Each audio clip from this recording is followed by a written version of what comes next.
Hello. Today we're going to be talking about the Virginia and Kentucky resolutions. What were the Virginia and Kentucky resolutions? The Virginia and Kentucky resolutions were resolutions passed by the legislatures of the individual states. One was primarily authored by Thomas Jefferson, the other by James Madison. The Virginia and Kentucky resolutions were created in response to the Alien and Sedition Acts. The Alien and Sedition Acts included 3 Alien Acts and a Sedition Act, as it's been labeled. The Alien Acts gave the president unconstitutional authority, that authority not listed in his section of the Constitution. That power is not given to the president, and as according to the 10th Amendment, does not exist in the president's ability of power. So, those 3 laws were unconstitutional. And the 4th law, the Sedition Act, was also unconstitutional.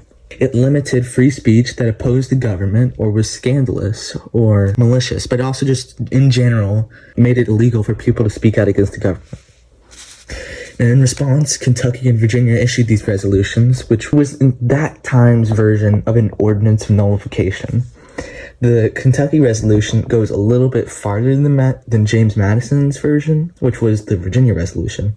In the Kentucky resolution, he says, "The several states who formed that instrument, that is the Constitution, being sovereign and independent, have the unquestionable right to judge of its infraction, and that a nullification by those states of all unauthorized acts is the rightful remedy." So this established the precedent of nullification, and the Virginia resolution did too. The Virginia resolution used less strong language than the Kentucky resolution, but ultimately resulted in the same general premise. Now, later in the 1830s, in response to what they called the Tariff of Abominations, South Carolina issued an ordinance of nullification to the Tariff of Abominations. Ultimately, Henry Clay managed to reach an agreement, a compromise between the two. And that was just the precedent of nullification. We still technically have this right as it's protected by the 10th Amendment as states.